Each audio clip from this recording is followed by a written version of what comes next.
y'all who just got his ass cooked. That nigga just found mad. Him right there. It wasn't him, but it was his number. Show y'all, look. What bracelet he had on? It's him right here. Ooh, he Now icy as 1,500 hell. ain't He paying ain't me had none of nothing. this. What a bracelet at? What kind of watch it is? Man, look, we exposing this nigga, cuz. We got an AP already, Skull. I'm having my way in I just Chicago, told you. Illinois. Now This we shit got another busting. rose. Hey man, get them people they like. Them niggas, they should never been trying to kick it down the line of green. Fucking cornmeal. Damn. That's it. $10. $10. It cost them his whole hustle career. Everything he worked hard for. It cost lost it all for Hey Joe, $10. he tried to.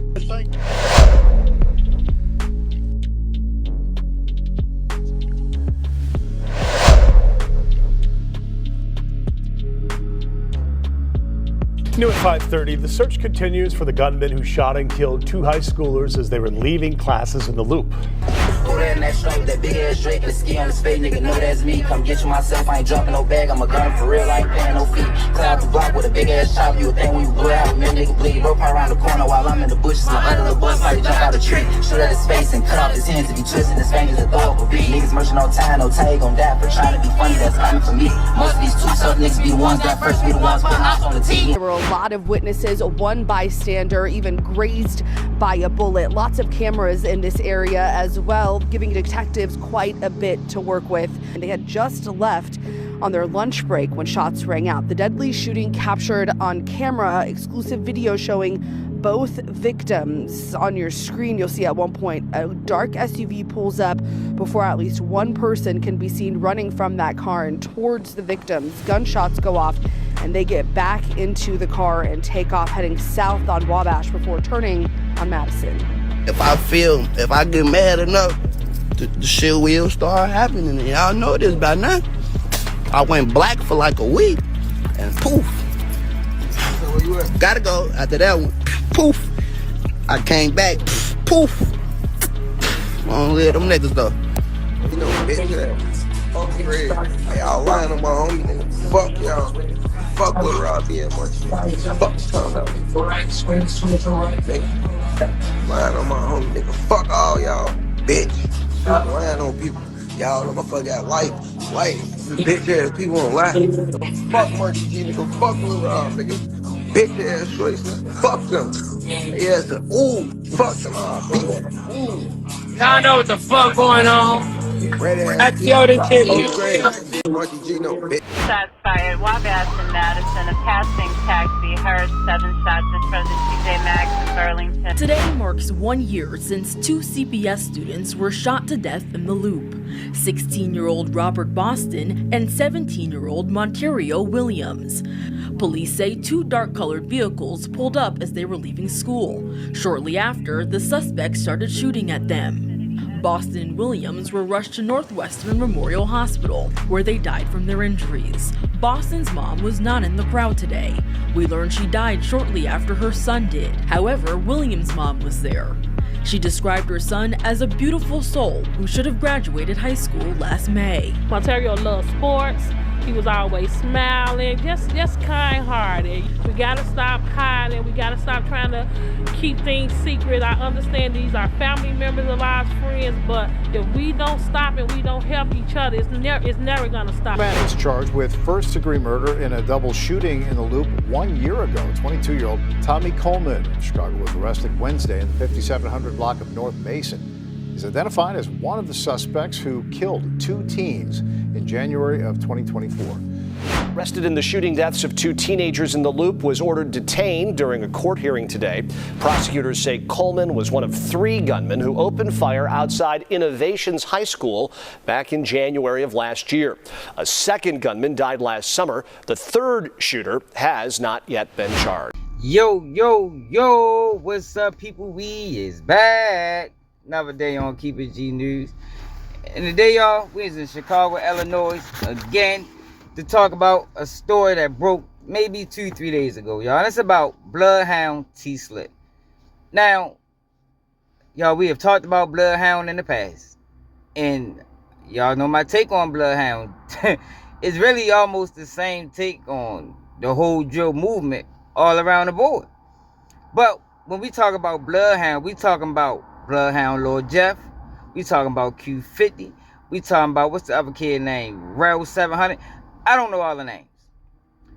But one of the things I noticed, especially when it came down to Bloodhound Lord Jeff, was the fact that he just jumped off the porch. And I never understood why. Well, I understood it, because it gave him clout. But it didn't make sense to me why Bloodhound Lord Jeff allowed the internet or Reddit to attach all these murders to his name. I thought that was bad low. I believe in the energy you put out is the energy you receive. So when you put something out like that, you can only expect to get that in return. And what he put out was murder. What he put out was death. And that's what Lord Jeff got in return. Killed. But it ain't just stop with Lord Jeff. The whole Bloodhound crew. When all you talk about death, murder, violence, spinning, drilling, can't forget jail. You can't forget prison. A lot of rappers always forget that part of the game, but that's what comes along with the lyrics that they spit. And now you got a Bloodhound member by the name of TSLICK arrested for 2 murders. And this not just any 2 murders. I want to say rest in peace to these 2 kids. I think his name is Monty and Laura Robb. These are murders that Bloodhound Lord Jeff spoke about often in his music, often in his Instagram lives. And them clips I played for y'all to begin with just a little backstory of how we got here. And I think it all started over a watch, y'all. A watch. A watch led to multiple deaths. People going to prison. For what? But this story or this situation is unique because just like typical with any drill rapper, they rap about the crimes they committed. And in this next clip, I'm going to let y'all hear exactly how they arrested Bloodhound TSLICK. And I think Bloodhound Lord Jeff played the major role in it. Prosecutors on Saturday revealed the painstakingly detailed efforts Chicago police detectives made as they tried to solve the double murder of 2 students outside Innovations High School 1 year ago. Investigators scoured social media posts, phone records, auto theft reports, and countless hours of surveillance video to identify 3 gunmen, one who died last year, another who has not yet been charged, and 22-year-old Tommy Coleman. 3 gunmen jumped out of a car and fired shots for about 15 seconds, prosecutors said. Both boys were killed. A bullet narrowly missed the 25-year-old woman who happened to be walking by. A bullet pierced her coat sleeve and fell into its lining. Within hours, police received tips that the now deceased individual participated in the shooting, prosecutors said. A search warrant served on that individual's Instagram account revealed a video that, in the video, the deceased gunman sang the verse of a song making reference to being masked and armed with others in a stolen car and getting out and shooting at opposition. Prosecutors alleged detectives allegedly obtained another video that Coleman recorded in an SUV front seat while the now dead gunman was recording his video in the back seat. Coleman video also showed all 3 suspects had guns, prosecutors said Saturday. Innovation students suspected of being the still uncharged gunman changing clothes and leaving campus about 90 minutes before the shooting, prosecutors said. Video and GPS data from his phone allegedly showed he boarded a CTA train to Roosevelt and then walked to a nearby park garage where the video shows he got into the stolen Infiniti. In fact, prosecutors said location data from all 3 suspects' phones showed their devices tracked together before, during, and after the murders. Self-snitching at its finest, y'all. At its finest. I don't understand what took the police this long to make the arrest. For real. And Bloodhound Lord Jeff's situation is going similar to King Von's situation, where after death you hear he was under federal investigation for narcotics trafficking. Now you hear that he was indeed going to get arrested for this murder, and the other suspect who people are alleging is supposed to be Lord Scone. So now you got Bloodhound TSLICK who did this crime with other members of Bloodhound that's no longer with us. Now he got to stand on it alone, y'all.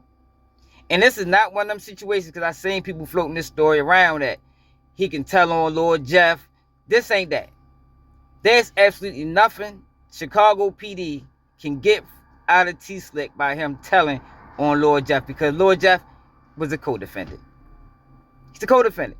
This is not a situation where he's solving other murders unless he wants to, That's always an option for a rat. I ain't calling him a rat, but if that's the route he's willing to go, then that's what he will be labeled as, a rat.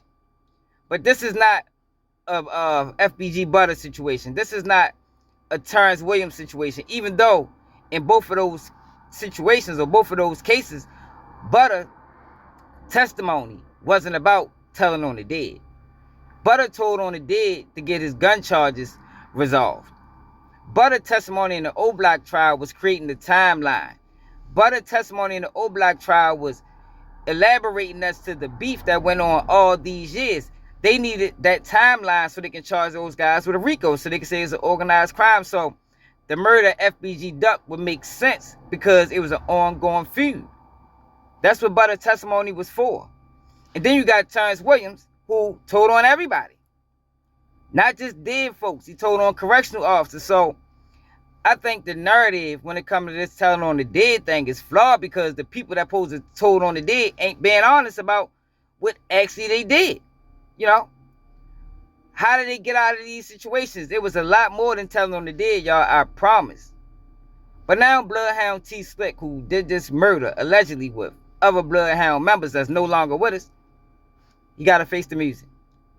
And I told y'all, it ain't too many reasons worth throwing your life away. And now he don't got one murder, but he got two. Then he's gonna have to fight vigorously, and he fuck around don't even have a lawyer. I think Q50 just signed the deal. I don't know how much he got paid, but TSLICK gonna need a couple of hours, homie. But let me know how y'all feel about this in the comments. It's another day of Keep It G News, and I'm out.